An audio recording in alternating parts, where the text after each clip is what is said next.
Hello my lovely students, welcome back to my channel Spectrum Education Classes. So today we will practice some important questions of chapter metals and non-metal.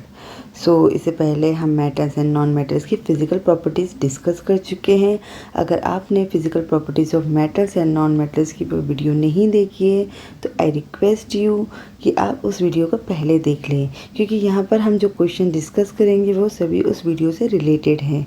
Now start with question number first. But before getting start, अगर अभी तक आपने मेरे channel को subscribe नहीं किया है so I request you please subscribe my channel and like my videos. Okay, now move to the question number first, and question number first of practice set 1 says that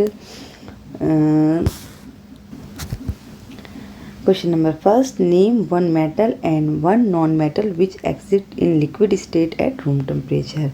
So answer will be metal mercury and non-metal bromine. हमने physical properties of metal and non-metal पढ़ा था। Physical properties of metal में हमने देखा था कि जितने भी मेटल्स होते हैं वो सभी क्या होते हैं, सॉलिड स्टेट में होते हैं, सभी क्या होते हैं, सॉलिड फॉर्म में हमें देखने को मिलते हैं। बट एक एक्सेप्शन था, मरकरी जो मेटल है वो हमें एट अ रूम टेम्परेचर पर लिक्विड स्टेट में देखने को मिलती है। यानी मरकरी जो है वो एक मेटल, मरकरी मेटल ही सिर्फ जो है लिक्विड फॉर्म में हमें मिलती है देखने को। एंड अगर हम बात करें नॉन मेटल की, तो नॉन मेटल में हमने पढ़ा था कि जो नॉन मेटल होते हैं वो हमें 3 स्टेट में देखने को मिलते हैं। 3 स्टेट्स कौन कौन से थे? पहला था हमारा सॉलिड, एंड सेकंड हमारा था लिक्विड, एंड थर्ड हमारा था गैसेस। ठीक है, गैसेस था। सो सॉलिड हमारे कितने थे?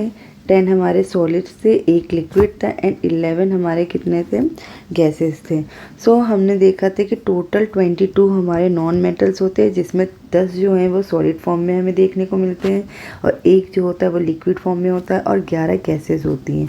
सो एक्सेप्शन था कि जो ब्रोमाइन गैस होती है, ब्रोमाइन जो होती है वो, ब्रोमाइन नॉन मेटल जो होती है वो लिक्विड फॉर्म में हमें देखने को मिलती है। ठीक है, यहाँ पर मैंने एक्सेप्शन भी ऐड करा है।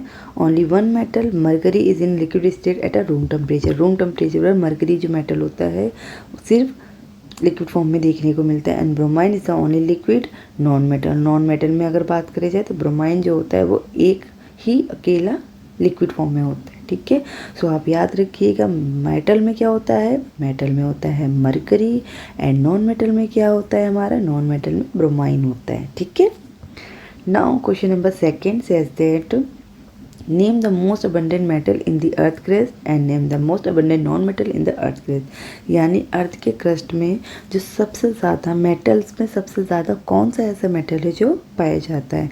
सिमिलरली नॉन मेटल की बात करा जाए तो अर्थ के क्रस्ट से हमें ऐसा कौन सा नॉन मेटल है जो सबसे ज़्यादा मिलता है।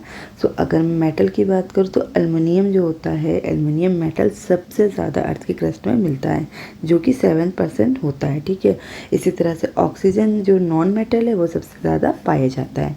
एक्सेप्शन क्या कहता है? The major metals in the earth crust in the decreasing order of their abundance are, aluminium सबसे ज़्यादा मिलता है, फिर सेकेंड नंबर पे iron, calcium, sodium, potassium and magnesium. ठीक है, इस तरह से डिक्रीजिंग ऑर्डर हमारे यहाँ पर है। And if you talk about non metals, so the major non metals in the earth crust in the decreasing order of their abundance are, सबसे ज़्यादा हमें oxygen, silicon, phosphorus and sulphur मिलता है। ठीक है, सो आपको याद रखना है सबसे ज़्यादा अर्थ के क्रस्ट में हमें क्या मिलता है, एल्युमिनियम मिलता है। एंड सेकेंड नंबर पे अगर हम बात करें नॉन मेटल की, तो नॉन मेटल जो सबसे ज़्यादा नॉन मेटल पाया जाता है वो क्या है, ऑक्सीजन। ठीक है, now move to the question number 3, and question number 3 says that name one metal which has a low melting point. हमने पढ़ा था फिजिकल प्रॉपर्टीज़ में मेल्टिंग पॉइंट, जो हमारा मेटल होता है वो मेटल में high melting point and high boiling point होता है। यानी मेटल को अगर हम मेल्ट करना चाहें या हम उसे बॉयल करना चाहें तो हाई मेल्टिंग पॉइंट और हाई बॉइलिंग पॉइंट की ज़रूरत पड़ती है, क्योंकि जितने भी मेटल्स होते हैं वो सॉलिड स्टेट में पाए जाते हैं, सिर्फ एक को छोड़कर जो होता है लिक्विड फॉर्म में, जिसे हम मरकरी बोलते हैं। सो अगर मैं सबसे बात करूँ जो लोवेस्ट मेल्टिंग पॉइंट है वो किसका होता है, सीजियम का होता है। कितना, 28 डिग्री सेल्सियस। तो caesium metal has a low melting point कितना, 28 डिग्री सेल्सियस होता है। देन उसके बाद गैलियम, पोटेशियम, सोडियम, ये सब आते हैं। तो सबसे कम की बात करी जाए तो कौन है, सीजियम है। नाउ क्वेश्चन नंबर 4 कहता है name the metal which is the poorest conductor of heat. Forest conductor of heat क्या है? लेड है। सो प्रॉपर्टीज ऑफ मेटल में हमने देखा था कि जो मेटल्स होते हैं वो good conductor of heat and good conductor of electricity होते हैं, लेकिन दो एक्सेप्शन थे, मरकरी एंड लेड जो होता है वो poorest conductor of heat and electricity होता है। So the poorest conductor of heat among the metal is lead and mercury metal is also poor conductor of heat. ठीक है, दो एक्सेप्शन है। सो आंसर क्या है? लेड। ठीक है। Name the metal which has been placed at the bottom of the reactivity series at the top of the reactivity series. यहाँ पर ये सीरीज होगा। ठीक है, चेक सही कर लीजिएगा। Just below copper in the reactivity series. तो सबसे पहले आपको रिएक्टिविटी सीरीज़ याद होनी चाहिए। ठीक है, रिएक्टिविटी सीरीज़ ये हमारी है potassium, sodium, calcium, magnesium, aluminium, ये सारी सीरीज़ है। ये टॉपिक मैं नेक्स्ट क्लास में डिस्कस करूँगी। अभी फ़िलहाल के लिए जितने भी मेटल्स होते हैं उन्हें एक असेंडिंग या कह सकते हैं आप यहाँ पर असेंडिंग ऑर्डर में ही रखा गया है या डिक्रीजिंग ऑर्डर में रखा गया है, जिसमें सबसे ज़्यादा जो रिएक्टिव होता है उसको ऊपर, देन उसके बाद सो मोस्ट रिएक्टिव को सबसे ऊपर, फिर लेस रिएक्टिव को नीचे रखा गया है। सो अगर मैं बात करूँ इस टेबल को देखकर आप आंसर कर सकते हैं अभी फ़िलहाल के लिए, फिर नेक्स्ट क्लास में हम डिस्कस करेंगे डिटेल से। Eight the bottom of the reactivity series, सबसे ज़्यादा ये रिएक्टिविटी सीरीज़ में बॉटम में कौन है?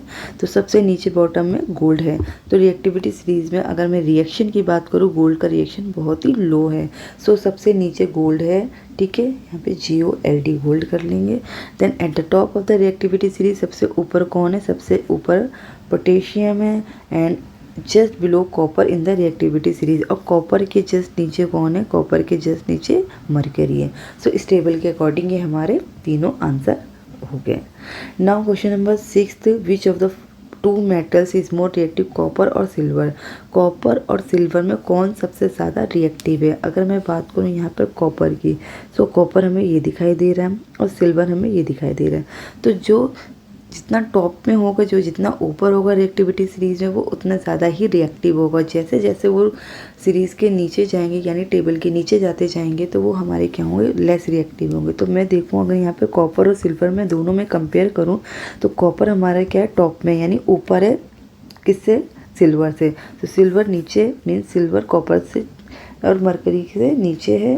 तो यहाँ पर कॉपर जो होगा वो मोर रिएक्टिव होगा। तो कॉपर सिल्वर का कंपेयर करा जा रहा है तो कौन ज़्यादा रिएक्टिव है? कॉपर मोर रिएक्टिव है। ठीक है, copper is above the silver in the reactivity series. Copper जो है वो सिल्वर से ऊपर है इन रिएक्टिविटी सीरीज में। ठीक है। Question number 7 says that name one metal which is stored in kerosene oil. यहाँ पर केरोसिन ऑयल है। ठीक है। And name one non metal which is stored under water. तो हमें मेटल्स का किसी एक मेटल का नाम बताना है जो कि उसको केरोसिन ऑयल में रखा जाता है। So sodium and potassium. Sodium and potassium दो, अभी तो फिलहाल ये दो नॉन मेटल, मतलब अगर इसमें एक को बताना है, मैं दो नाम आपको बता रही हूँ। सोडियम और पोटेशियम दो नॉन मेटल है जो कि केरोसिन ऑयल में रखा जाता है। मीन्स अगर मैं सोडियम को ओपनली अगर ऐसे ही रख दूंगी तो वो ऑक्सीजन के कांटेक्ट में आकर रिएक्शन हो जाएगा और उसमें आग लग जाएगी। मीन्स क्या होगा? वो अपने आप रिएक्शन अपने आप ऑक्सीजन के कांटेक्ट में आकर रिएक्शन कर जाएगा और उसमें आग लग जाएगी। मीन्स यहाँ पर फायर प्रोड्यूस हो जाएगा। तो मीन्स हम यहाँ पे ये कह सकते हैं कि सोडियम को रिएक्शन से बचाने के लिए उसको किस में रखा जाता है? केरोसिन में रखा जाता है। इसी तरह से अगर मैं बात करूँ वाइट फॉस्फोरस की, तो वाइट फॉस्फोरस क्या होता है? नॉन मेटल होता है। तो इसे भी अगर मैं ओपनली एयर में छोड़ दूँ, एनवायरनमेंट में ऐसे ही रखूँ, तो उसमें भी क्या होगा? रिएक्शन हो जाएगा with contact of oxygen. Oxygen के कॉन्टैक्ट पे उसमें भी क्या हो जाएगा? रिएक्शन हो जाएगा, मे बी उसमें आग लग जाए। ठीक है। सो उसकी रिएक्टिविटी सीरीज़ को कम करने के लिए, रिएक्टिविटी को कम करने के लिए उसे पानी में रखा जाता है। ठीक है। सो वन मेटल की बात करा जाए जो केरोसिन में रखा जाता है वो सोडियम है। एंड वन नॉन मेटल की बात करी जाए जिसे वाटर में रखा जाता है वो क्या है? वाइट फॉस्फोरस है। Now potassium and sodium metals are so reactive that they react vigorously with oxygen of air. They catch fire and start burning when kept in open. So अगर इसे ओपन रखा जाता है तो क्या कर लेता है? वो फायर उसमें हो जाती है और बर्निंग स्टार्ट हो जाती है, आग लग जाती है उसमें। In fact potassium metal and sodium metals are stored in under kerosene oil. Sodium and potassium को किस में रखा जाता है, केरोसिन ऑयल में रखा जाता है। उसकी रिएक्शन विद ऑक्सीजन और मॉइस्चर और कार्बन डाइऑक्साइड, ऑक्सीजन से रिएक्शन ना हो तो उसको बचाने के लिए इसको कहाँ रखा जाता है, केरोसिन ऑयल में रखा जाता है। सिमिलरली वाइट फॉस्फोरस को किस में रखा जाता है, वाटर में रखा जाता है। What is meant by brittleness? Which type of element usually show brittleness, metal or non-metal? So brittleness क्या होता है, brittleness is the property of being brittle, breaking easily. Brittle means क्या होता है कि जो बहुत easily टूट जाता है। मैंने आपको फिजिकल प्रॉपर्टी में बताया था कि जो मेटल्स होते हैं वो मेलेबल होते हैं और क्या होते हैं, डक्टाइल होते हैं। मीन्स अगर हैमर से उसको अगर हम हथौड़ी से उसे पीटते हैं तो वो थिन शीट में कन्वर्ट हो जाते हैं और थिन वायर में कन्वर्ट हो जाते हैं। लेकिन अगर हम यही चीज़ नॉन मेटल में करेंगे, अगर हम नॉन मेटल को मेलेबल और या डक्टाइल बनाने की कोशिश करेंगे तो वो क्या हो जाता है, ब्रिटल यानी टूट जाता है। तो brittleness is the property of being brittle, working easily, यानी बहुत जल्दी टूट जाना ही क्या कहलाता है, ब्रिटलनेस कहलाता है। Name one property, name one property which is characteristic of metal and non metal. Name one property which is characteristic of metal and one non metal. तो मेटल की प्रॉपर्टीज़ में कोई भी हम वन प्रॉपर्टी लिख देंगे, जैसे कि मेलेबल होते हैं, डक्टाइल होते हैं, गुड कंडक्टर ऑफ इलेक्ट्रिसिटी होते हैं। तो बहुत सारे हैं जिसमें से हमें एक कोई लिखना है। तो मेटल्स आर मेलेबल, ठीक है, and non metals are non malleable. Means वो क्या होते हैं, ब्रिटल होते हैं। Metals are malleable means metal can beaten into thin sheet with hammer without breaking, ठीक है। मेलेबल का मतलब होता है कि थिन शीट में कन्वर्ट हो जाते हैं। Name two metals which are use for making electric wire. Electric wire बनाने के लिए दो मेटल्स का नाम बताना, तो वो एल्युमिनियम एंड कॉपर हो सकते हैं, ठीक है answer. And for making domestic utensil and factory equipment बनाने के लिए कॉपर एल्युमिनियम को यूज़ करा जा सकता है। For making jewellery and sweet decoration के लिए, ज्वेलरी के लिए गोल्ड एंड डेकोरेट स्वीट्स करने के लिए हमें सिल्वर की ज़रूरत पड़ती है। ओके, होप सो आपको ये क्वेश्चन अच्छे से समझ में आ गए होंगे।